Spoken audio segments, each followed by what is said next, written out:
अस्सलाम वालेकुम एवरीवन। आज मैं आपके साथ बेंटो केक की वीडियो शेयर कर रही हूँ।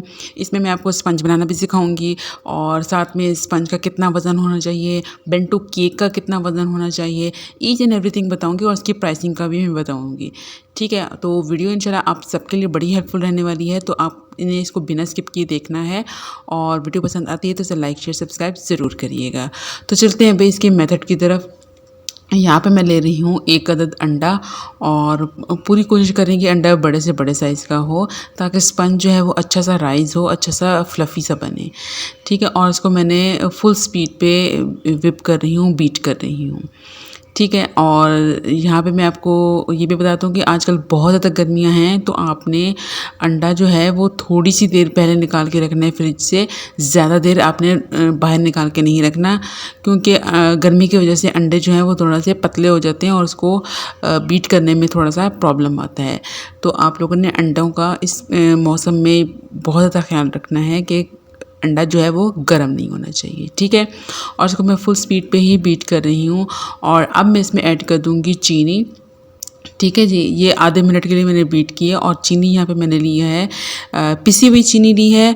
और मेजरिंग स्पून के अगर हिसाब से मैं आपको बताऊँ तो मैंने 3 टेबल स्पून लिए हैं लेवल्ड, और ग्राम्स में बताऊँ तो ये है जी 30 ग्राम पाउडर शुगर। ठीक है, पहले मैं इसको अच्छी तरीके से मिक्स कर लूँगी ताकि वो उड़े नहीं, और इसको फिर मैं अच्छी तरीके से बीट कर लूँगी।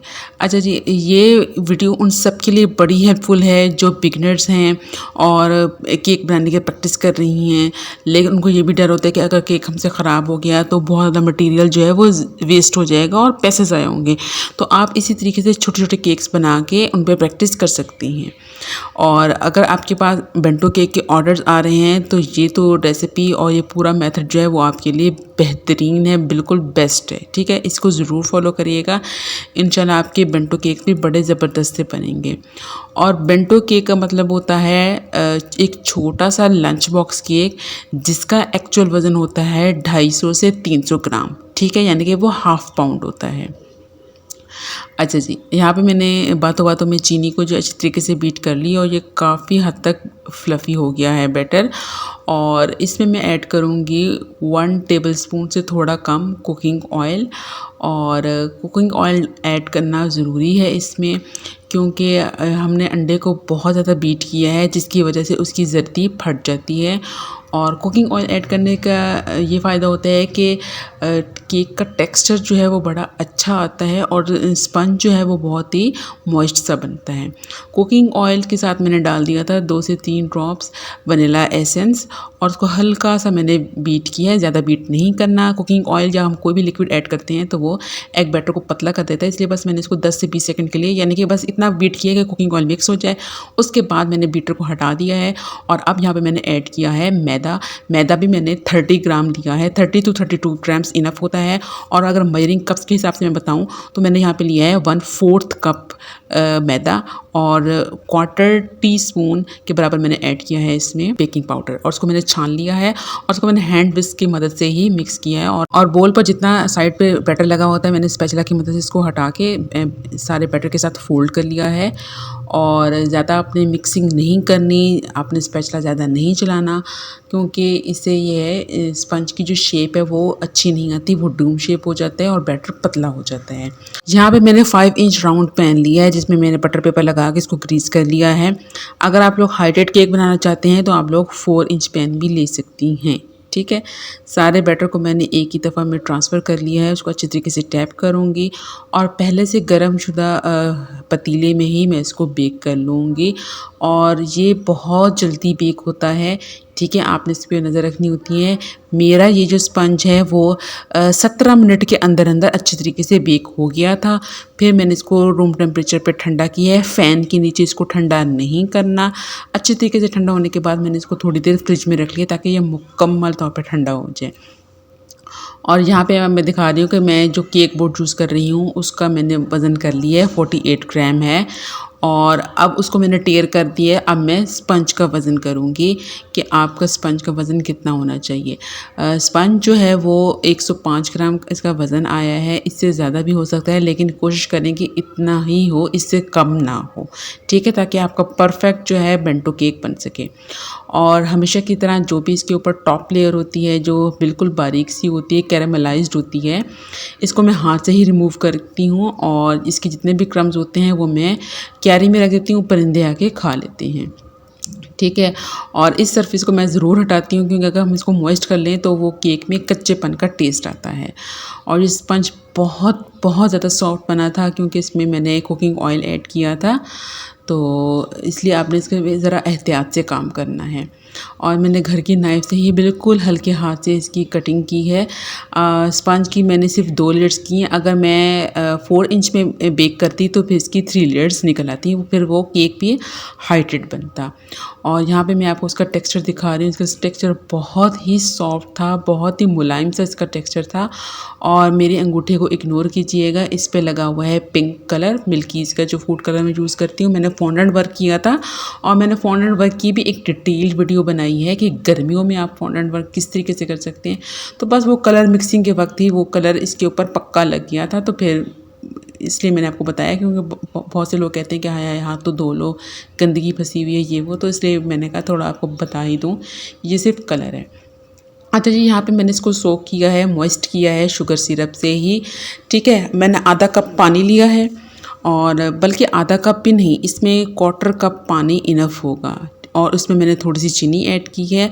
और सोकिंग जो है ना वो आपने हाथ रोक के करनी है क्योंकि इसमें कुकिंग ऑयल है, तो ये स्पंज बहुत ही सॉफ्ट और डेलिकेट है, इसलिए मैंने इसको बॉटल से ही किया है क्योंकि बॉटल्स में ड्रॉप्स की सूरत में पानी निकलता है, तो वो बंदे का हाथ ज़रा ना हौला होता है इसमें, तो वो स्पंज जो है ना वो ओवर मॉइस्ट नहीं होता, बड़ा ही ज़बरदस्त सा बनता है, ठीक है, और ड्राई सा भी नहीं रहता। और क्रीम जो यहाँ पे मैंने टोटल यूज़ की है वो मैंने 100 ग्राम क्रीम यूज़ की है। और ये सारा कुछ मैं आपको इसलिए बता रही हूँ ताकि परेशानी ना हो कि भाई बेंटो केक का वज़न किस तरीके से पूरा आएगा, ठीक है। स्पंज का वज़न पता चल गया, केक बोर्ड का भी आपको वज़न पता चल गया, और मैंने जो क्रीम यूज़ की है वो 100 ग्राम यूज़ की है।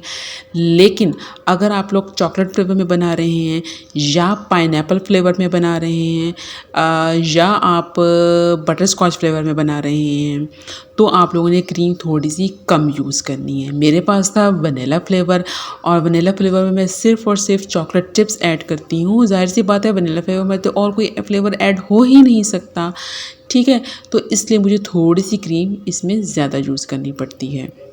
लेकिन अगर आप लोग कोई भी फ्रूट चूज़ कर रहे हैं या कोई क्रश चूज़ कर रहे हैं, चॉकलेट चूज़ कर रहे हैं, तो आप लोगों ने क्रीम उस हिसाब से थोड़ी कम ही यूज़ करनी है। यानी दूसरे फ्लेवर्स में आपको 75 टू 80 ग्राम व्हिपिंग क्रीम की ज़रूरत पड़ेगी, इससे ज़्यादा नहीं, टोटल व्हिपिंग क्रीम इतनी ही जाएगी। अच्छा, यहाँ पे मैंने इसको अच्छी तरीके से क्रम कोट की है। अच्छी तरीके से मुराद है कि यहाँ पे मैंने आज क्रीम ज़्यादा लगाई है क्रम कोटिंग में, ताकि इसकी शेप अच्छी रहे, बरकरार रहे, क्योंकि ये स्पंज बहुत ज़्यादा मॉइस्ट और बहुत ज़्यादा डेलिकेट बना था। और जितनी मैं ज़्यादा कॉन्शियस थी उतना ही इस बेचारे के साथ कुछ हो गया। मैंने इसको फ्रिज में रखा था 1 घंटे के लिए, तो उसी दौरान इस केक की एक बर्तन के साथ टक्कर हो गई, और जो क्रीम थी वो इतनी अच्छी सेट हुई हुई थी कि वो उस बर्तन के साथ ही चिपक गई। खैर इस जगह पे मैंने फिलिंग कर दी, कोई मसला नहीं, लेकिन बाकी शेप अल्हम्दुलिल्लाह बिल्कुल परफेक्ट थी। और केक जो है वो बड़ा ही अच्छा सा चिल्ड हो चुका था, सेट हो चुका था। तो यहाँ पे मैंने फाइनल फ्रॉस्टिंग की, और फाइनल फ्रॉस्टिंग करने में मुझे ज़रा सा भी मसला नहीं हुआ क्योंकि क्रीम को मैंने प्रॉपरली विप किया हुआ है। क्रीम को कैसे प्रॉपर विप करते हैं उसका लिंक जो है वो मैं डिस्क्रिप्शन में दे दूँगी, उसकी डिटेल वीडियो में अपलोड कर चुकी हूँ। तो उस तरीक़ों को आप फॉलो करेंगे तो आपकी विपिंग क्रीम ज़रा से भी मेल्ट नहीं होगी, और केक भी बहुत अच्छे तरीके से सेट होंगे और लेवल्ड बनेंगे। अच्छा, फाइनल फ्रॉस्टिंग मैं हमेशा पाइपिंग बैग से ही करती हूँ, यानी कि जो केक की वॉल्स होती हैं वहाँ पे मैं पाइपिंग बैग की मदद से क्रीम लगाती हूँ क्योंकि इवनली लगती है। और स्मूथनेस के लिए मैं स्पैचुला नाइफ और स्क्रैपर यूज़ करती हूँ। और टॉप पे जब मैं क्रीम को स्मूथ करती हूँ तो वो मैं बिल्कुल किनारों तक लेकर आती हूँ, और किनारों पे मैं इसलिए लाती हूँ कि जब हम साइड पे स्क्रैपर चलाते हैं जितनी भी एक्स्ट्रा क्रीम होती है वो हट जाती है, और इस तरीके से जब हम इसको स्मूथ करते हैं तो केक के एजेस बड़े ही नीट बनते हैं। और जहाँ जहाँ पे मुझे क्रीम थोड़ी सी कम लग रही है या केक अनइवन लग रहा होता है, वहाँ पे मैंने हल्की सी क्रीम की क्वांटिटी को मज़ीद ऐड किया है और फिर से मैं इसको स्मूथ कर रही हूँ ताकि जितनी भी एक्स्ट्रा क्रीम है वो हटे और वहाँ से हमारे केक का एज जो है वो बहुत ही नीट और शार्प बने। और जब भी आप स्क्रैपर यूज़ करें तो उसको साफ़ कर लिया करें और जब भी स्पैचुला नाइफ़ यूज़ किया करें उसको भी साफ़ कर लिया करें। यानी कि पहली वाली क्रीम हटी हुई होगी तो हम जब नई क्रीम को हटाएंगे तो हमारे एजेस केक के हैं वो बड़े ही स्मूथ से बनेंगे और शार्प एजेस बनेंगे। तो बस यही छोटी छोटी टिप्स होती हैं, छोटे छोटे पॉइंट्स होते हैं, मैं आपको सिखा रही होती हूँ, तो आप उनको ज़रूर फॉलो किया करें, सीखा करें। कोई चीज़ समझ नहीं आती आप इस वीडियो को बार बार देखें और इसके बावजूद भी आपको समझ ना आए तो आप कमेंट में पूछ लिया करें, मैं आपको फुल गाइड करूँगी। और आप लोग मुझसे क्या कुछ सीखना चाहते हैं ये भी मुझे ज़रूर बताइएगा। तो यहाँ पे केक जो है वो मेरा कंप्लीट हो गया था। इसके ऊपर बस मुझे एक छोटा सा टेडी बियर बनाना था जिसको मैंने पहले टूथपिक से मैंने ट्रेस कर लिया था और फिर मेल्टेड चॉकलेट से मैंने इसको ड्रॉ कर लिया। और यहाँ पे मैं आपको उसका वज़न दिखा रही हूँ 349, जिसमें से 49 वज़न जो है वो केक बोर्ड का है, ठीक है। और बाकी हमारा केक जो है वो 300 ग्राम्स का बना है और ये परफेक्ट बेंटो केक है। 1 पाउंड हाइटेड केक हो उसको हम बेंटो केक नहीं कह सकते, यही हमारा बेंटो केक है, ठीक है। और इसको मैंने पैक किया था 7 इंच बॉक्स में और मैंने जो केक बोर्ड लिया था वो भी मैंने 7 इंच ही लिया था। तो यहाँ पे मैं आपको प्राइस का यही कहूँगी कि प्राइस हमेशा आप अपने सिटी और एरिया के हिसाब से रखा करें। आप लोग देखें कि आपके कस्टमर्स किस हद तक अफोर्ड कर सकते हैं या उनका क्या बजट होता है। मैं अगर अपनी बात करूँ तो मैं बेंटो केक अगर बनाऊँ तो वो मैं 700 में बनाऊंगी, लेकिन मैं बेंटो केक के ऑर्डर नहीं लेती। और इन कस्टमर से मैंने जस्ट 500 लिया, वो इसलिए लिया कि उन्होंने मुझसे 2 पाउंड का एक बड़ा केक भी बनवाया था, वो कस्टमाइज्ड केक था, वो भी मैं आपके साथ शेयर करूँगी। तो आज की वीडियो आपको कैसी लगी कमेंट में ज़रूर बताइएगा। वीडियो पसंद आई हो तो इसे लाइक भी करें और एक दूसरे के साथ ज़रूर शेयर करें। मिलते हैं आपसे नेक्स्ट वीडियो में। टिल देन अल्लाह हाफिज़।